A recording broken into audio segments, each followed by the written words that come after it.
Frankenstein me trouxe dois grandes aprendizados. O primeiro é que nossas paixões e nossas escolhas podem influenciar drasticamente a vida daqueles que a gente ama e das pessoas à nossa volta. A segunda é que o homem e a sociedade como um todo é movida pela aparência física.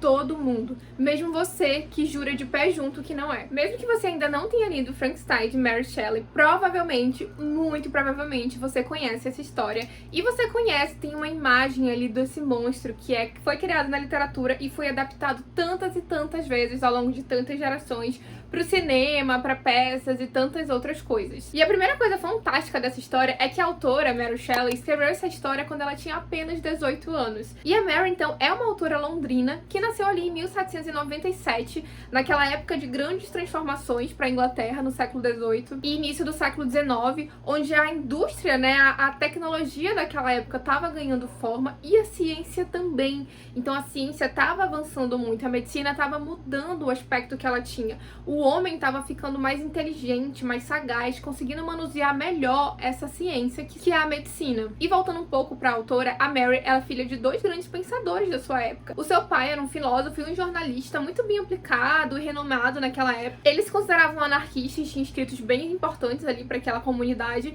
e a sua mãe, principalmente, é muito conhecida por ser uma das precursoras do feminismo. E desde muito novinho, esse casal vai incentivar ali a Mary a ser uma mulher independente, a se dar para as artes, coisas que naquele tempo a gente sabe que não eram muito favoráveis para as mulheres ainda. Vão incentivar ela a escrever, a conhecer sobre cultura, ler grandes livros e esse tipo de coisa. E a vida da Mary, infelizmente, é marcada por grandes tragédias, bem parecido lá com o que a gente já conversou sobre as irmãs Brontes. A vida da Mary é parecida com aquilo. Primeiro que a sua mãe falece 11 dias após o seu nascimento. Então a Mary basicamente foi órfã de mãe sua vida toda. O seu pai vai viver um pouco mais, vai ter um segundo casamento, ele vai se casar com uma pessoa que já tinha outros filhos, então a Mary é inserida ali naquela nova família, junto com essas outras crianças. E embora ela tenha nascido na Inglaterra, um certo momento da sua vida, ela vai viver na Escócia com essa sua nova família. E então, em 1814, ainda bem novinha, se bem que naquela época as pessoas com 17 anos não eram consideradas tão novinhas assim, né? Mas, enfim, com 17 anos aproximadamente, a Mary começa, ou descobre-se pelo menos, que ela tá tendo um caso extraconjugal com uma pessoa que é casada, e ela tá perdidamente apaixonada por esse rapaz. E ainda falando um pouco das tragédias que aconteceram na vida da Mary, ela vai ter 4 filhos, sendo que desses 4, 3 também vão ter mortes muito precoces. Além disso, ela chega a se casar com esse rapaz, que é esse homem com que ela era apaixonada, que já era casado, que é o Percy. E eles se casam quando a esposa dele acaba cometendo suicídio. E aí ele fica liberado pela lei pra casar de novo e ele casa com a Mary Shelley. Outra perda significativa também que ela vai ter ao longo da sua vida é da sua irmã, que também comete suicídio. E aí se conta que um dia, num castelo lá na Inglaterra, quando eles estavam em uma viagem de férias, inclusive a Mary vai conhecer pessoas como o próprio Lord Byron ali naquele momento, ela vai escrever, ela vai estar numa circunstância onde vai faltar, né, eles vão estar presos no castelo com uma tempestade muito grande, e eles vão começar a brincar de contar histórias de horror.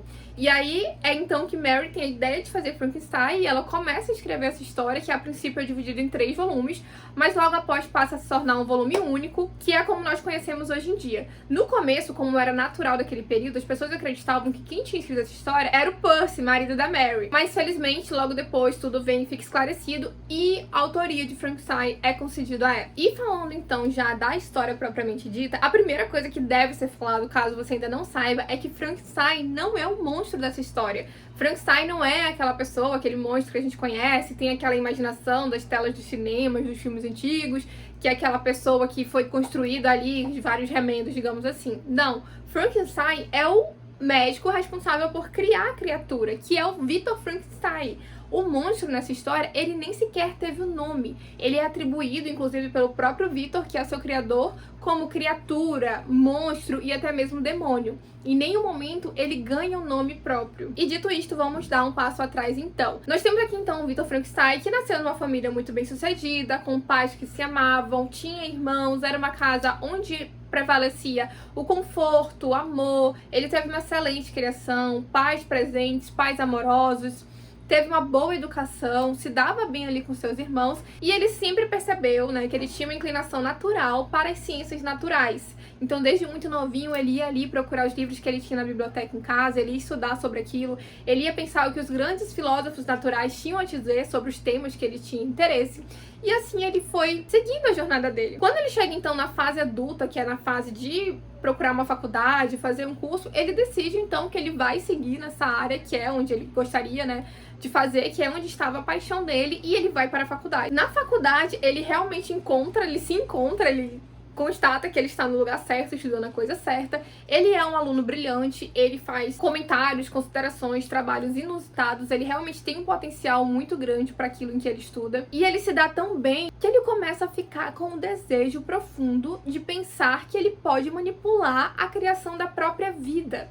E é isso que ele se dispõe a fazer. E ele fica tão fissurado com esse trabalho que ele mesmo, né, atribuiu a si, que ele fica vidrado em construir vida humana. Então, o que ele faz? Ele pega ali restos de pessoas, vai no cemitério, etc. Uma coisa bem horrenda mesmo. Aqui a gente tá falando de uma história de horror, lembre-se disso. Apesar de que esse é um livro, já falo, que é mais melancólico do que assustador, mas a gente vai chegar lá. Então, dando um passo atrás, é assim que ele constrói essa criatura. Então, ele tá ali no seu laboratório, ele pega mesmo remendos de peles, vai pegando ali o que ele considera mais belo e vai formando um ser. E ele trabalha nisso por anos, e durante todos esses anos ele não faz outra coisa da vida dele. Ele está totalmente fissurado em dar vida àquela criatura. Então mesmo a sua família, seus amigos, em que ele tanto amava antes de ir pra faculdade, que era em outro lugar, etc., ele não volta pra visitá-los, ele não faz novos amigos, ele fica 100% dedicado a essa obra. Até que um dia ele consegue, ele tem sucesso, e ele vai dar vida a essa criatura. Acontece que quando ele finalmente, após todo aquele período de labuta, consegue dar vida a essa criatura, ele fica escandalizado. E primeiramente, por que ele fica escandalizado? Porque ele percebe que aquela criatura em que ele deu vida é um ser tão feio que é repulsivo. E é por isso que ele o considera como o próprio demônio. E além dessa característica física feia, né, considerada feia, horrenda, assustadora, que a criatura tinha, ela tinha estaturas bem grandes, então ele era muito mais alto, muito mais largo do que um ser humano comum. E isso justifica porque para ele montar ali as partes da criatura, era muito mais fácil que essas partes fossem grandes do que pequenas. E é por isso que ele escolhe criar essa criatura nessa estatura. E sobre a aparência física, né, dessa criatura, é descrita pelo próprio Victor Frankenstein, aqui no livro, da seguinte forma: a pele amarela mal encobria a atividade dos músculos e das artérias. O cabelo era comprido e de um preto lustroso, os dentes de um branco perolado. Mas esses luxos só formavam um contraste mais horrendo com os olhos aguados, que pareciam quase da mesma cor dos buracos acinzentados no quais estavam cravados, e com a compleição enrugada e lábios pretos. E aí, então, depois de toda essa labuta, todo esse trabalho que ele teve de anos para criar essa criatura, quando ele finalmente consegue fazer esse prodígio para a ciência, né, que é conseguir criar vida, ele fica tão assustado, tão incrédulo com como aquela criatura é feia, que ele simplesmente foge. Ele foge, ele tem ali uns períodos de perda de lucidez, então ele tem febres intensas, ele fica meio que delirando. As pessoas acham que ele tá enlouquecendo mesmo, porque ele perde a sanidade dele, do susto que ele teve ao contemplar aquela criatura. Acontece que a criatura tenta um certo contato com ele, e desde o início o Frankenstein a rejeita. Então ele foge dali, ele não quer nenhum tipo de contato com a criatura, ele deixa claro que ela é repulsiva pra ele, e anos se passam dessa forma. Até que vai chegar um ponto que essa criatura vai ter que vagar por aí e buscar seu caminho. E logo de cara ela percebe que essa reação que ela causa nas pessoas de espanto, de terror, porque todas as pessoas que ela vai ter, né, que a criatura se propõe a ter, aparecer e ter um contato, as pessoas ficam escandalizadas, horrendas, tentam agredi-lo, tentam sair correndo dali. E essa criatura, embora ela não tenha sido definida aqui com um nome, não tenha recebido um nome, ela é facilmente identificada como um ser masculino. Então seria um homem, digamos assim. E aí, então, ela fica reclusa porque ela percebe que ela não é aceita naquela sociedade, e ela começa a se questionar por que alguém deu vida a ela e por que o seu próprio criador não a aceita. E aí ela vai vagar, ela se esconde porque ela sente aquilo, ela tem sensações humanas, então ela fica triste, ela fica constrangida quando as pessoas fogem dela, quando as pessoas ficam escandalizadas com aquilo. Ela começa a se dar conta que ela, a criatura, é diferente. Então ele, né, a criatura, eu nem gosto de chamar de monstro, mas a criatura fica ali, então, escondida em um chalé, e ela fica escondida próximo de um chalé de uma família, na verdade, de camponeses, e ela vai começar a observar aquela família. E a criatura passa muitos meses dessa forma. Então ela fica ali escondidinha, sem aparecer, e começa a observar essa família. E essa observação com esse núcleo familiar faz com que ela entenda grande parte do mundo. Faça com que ela entenda Porque perceba, ela chegou no mundo agora, ninguém ensinou pra ela não sabe o que é a Inglaterra, ela não sabe o que são os estados, ela não sabe o que é o inverno. Ela tem ali as necessidades básicas como frio, como sede, como fome, mas o conhecimento de mundo, inclusive a própria fala, ela não nasceu sabendo, como acontece com nós seres humanos. Então ela vai observar aquela família, ela vai entender um pouco do núcleo social, do respeito entre os pais, os filhos, do amor entre os irmãos, sobre a paixão humana, porque ela vai ver um humano apaixonado e aí a criatura percebe como que é esse sentimento. E é muito conveniente porque essa família tá ensinando ali uma estrangeira a falar o idioma deles, né? Então, enquanto ele vê o membro dessa família ensinando o outro a falar o seu próprio idioma, que seria o inglês, francês, ele vai aprendendo isso também. E ele vai aprendendo as aulas que o membro dessa família dava para os outros. Então, ele vai conhecendo um pouco sobre literatura, ele vai conhecendo um pouco sobre geopolítica. Inclusive, tem uma cena que ele encontra um saco de livros, uma bolsa de livros pelo chão, e aí ele vai ler, meus amigos. Ele vai ler Fausto, ele vai ler Os Sofrimentos do Jovem Werther e vai aprender com esses livros também. E aí, ok, meses vão se passar, ele vai acabar criando um vínculo com aquela família porque ele quer ser aceito, ele quer viver e sentir aquilo que ele vê aquela família usufruindo, que é esse contato com o seu semelhante, que é essa troca, esse cuidado, esse respeito. E aí ele decide que ele vai se mostrar para essa família, só que ele tem medo, porque ele já foi muito recusado em outras vezes. Então ele tem medo que essa família vai achar, né, da sua aparência. E aí ele vai aos poucos. Então ele continua escondido, mas ele vai ajudando aquela família. Então, na hora de cortar ali a lenha para fazer a fogueira, ele vai lá e corta e já deixa prontinho ali no meio da noite pra família. Na hora de pegar água, ele vai ali pegar água e já deixa ali também na porta da casa. E essa família vai achar, como era conveniente naquele tempo, também muito comum, que era uma espécie de milagre, de um ser protetor que estava ali ajudando eles. E aí, depois de muita angústia, depois de muito pensar se ele se mostraria, se não, se ele seria rejeitado mais uma vez, ele decide começar pelo patriarca dessa família, que é um homem cego. E ele percebe, eu já sei falar, já sei me comunicar muito bem, então eu vou aparecer pra esse cego, porque ele não vai ver minha aparência, então ele não vai ter aquele susto, aquela repulsa que as pessoas têm ao me verem, e eu vou ganhar a confiança dele até que ele conceda, né, me introduzir ao seu ciclo familiar. E é isso que ele faz, e ele consegue um certo contato com esse patriarca, que é cego, conversa com ele, só que quando a família dele chega e se depara com aquela criatura na casa, eles têm aquela mesma reação que todos teriam, que é de horror, de espanto, de repulsa, de medo, de repúdio. Então eles vão ali tirar aquele ancião de perto dele, enxotar a mesma criatura, tentar bater nela, e ele sai fugido. Acontece que isso implica na vida dele um trauma muito grande, um sentimento de tristeza muito grande, porque mais uma vez ele quer ser aceito, ele quer viver em comunidade, ele quer não se sentir sozinho no mundo, não se sentir rejeitado, ele quer sentir o amor, né, entre o contato ali humano. Mesmo ele percebendo que ele não é um semelhante aos seres humanos, mas que ele seria um princípio de seres humanos, né? Que ele seria um projeto, uma espécie de seres humanos, e que mais uma vez ele é recusado. E ele não entende porque nem mesmo o seu criador, que foi o Dr. Victor Frankenstein, aquele que dedicou tanto tempo, tanta labuta para sua criação, o aceita. Então ele vai conviver ali com um sentimento de rejeição gigantesco. E a gente vai saber disso aqui, em determinada parte da história, pelo ponto de vista da própria criatura, que ela vai nos contar aqui.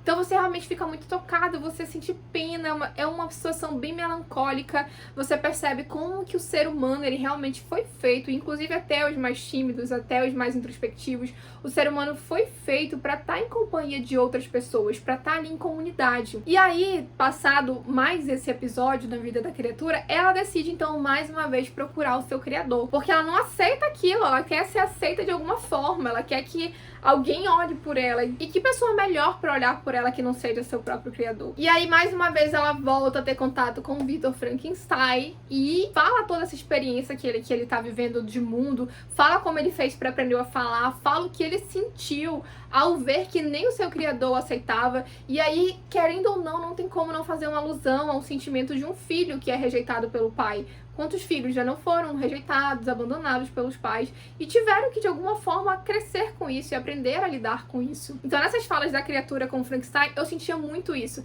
É como se ele não em nenhum momento chama o Frankenstein de pai, mas ele o chama de seu criador. Então a pessoa que o colocou, que ele deu vida, né, que ele colocou ali no mundo. E aí ele faz uma proposta para Frankenstein.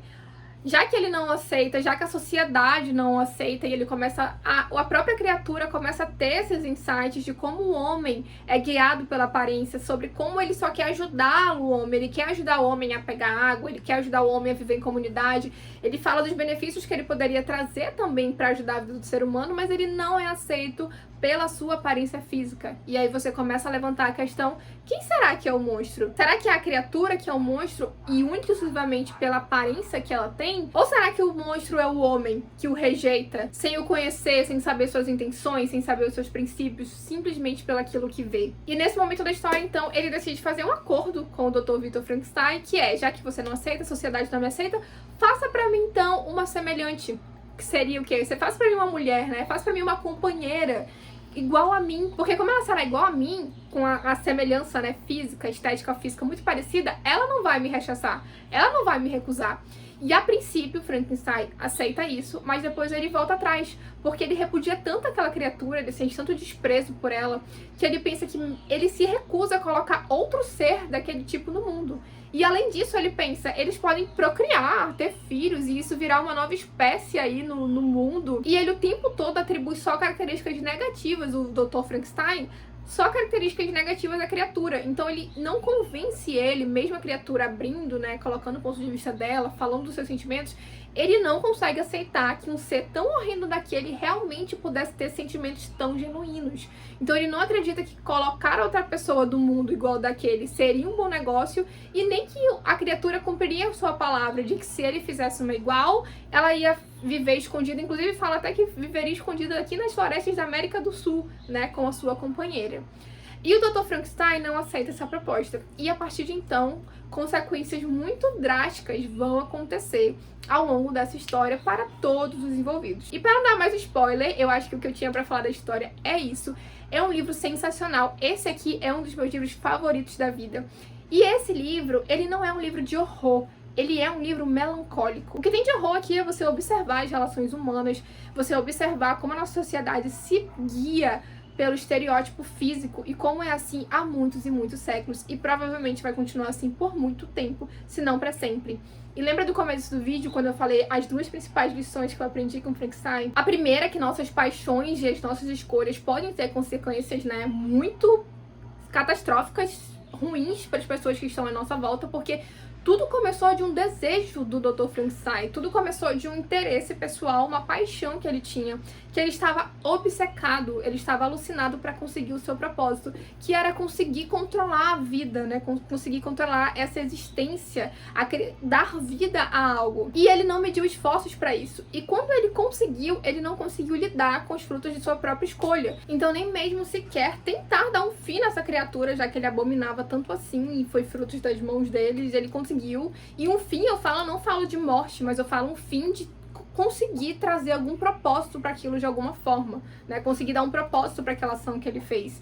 E ajudar a criatura, nem pensar, de forma alguma. Então foi uma decisão dele, uma escolha dele, um trabalho dele, que ele, por não saber lidar com aquilo, simplesmente de forma muito covarde mesmo, virou as costas e deixou aquilo lá do jeito que estava, sem pensar nas consequências que teria para a própria criatura e para as pessoas àquela volta. E quantas vezes a gente não faz isso, não é? Quantas vezes a gente não tem uma paixão, uma fissura por algo e aquilo traz um malefício para as pessoas à nossa volta, às vezes até no nível social mesmo, e a gente simplesmente vira as costas e vai embora por covardia e não consegue lidar com aquilo, não consegue destinar, não consegue nem tentar corrigir aquilo de alguma forma. E o segundo ponto é que o homem é movido pela aparência. Hoje em dia, mesmo com esse desenvolvimento de aceitação que a gente felizmente tem tanto sobre raças, sobre etnias, sobre padrões de corpos, ainda assim nós somos guiados por aquilo que a gente foi ensinado, né, a considerar como belo. Então, um ser diferente de você, que foge um pouco do que você está acostumado, você vai julgar que aquilo não é bom, que aquilo não tem as virtudes que vocês almejam de algo que é belo,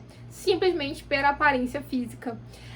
E o livro trata até mesmo da questão do susto. Só o fato de você tomar um susto vendo a criatura, você já tá dizendo que aquilo é antinatural pra você. Você vai estar dizendo que aquilo é contra os seus sentidos de tranquilidade, contra o que você inconscientemente considera como normal, como aceitável. Então, assim, isso é só um dos pontos que eu consegui tirar de Frankenstein. É um livro extremamente melancólico.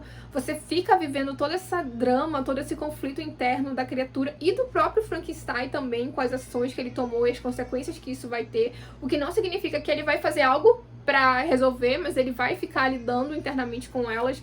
Então, assim, é um livro que vale muito a pena. Ele é curto, inclusive, ele é um dos meus livros favoritos da vida. E aqui dentro tem uma das frases da literatura que eu considero como uma das mais lindas que eu já li. E é logo no comecinho da história, na carta 1. Sinto meu coração iluminado com o entusiasmo que me eleva aos céus, pois nada contribui tanto para tranquilizar a mente como um propósito firme, um ponto no qual a alma pode fixar o seu olhar intelectual. Essa frase fala muito comigo, além de eu achar ela muito bela, eu sinto que ela passa uma mensagem que realmente fala, né, com as coisas que eu penso, que eu acredito e enfim.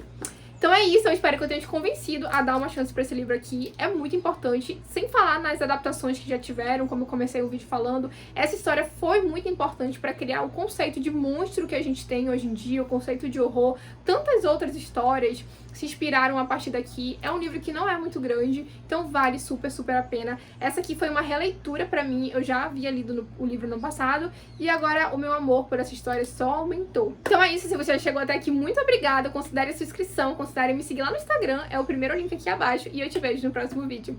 Tchau!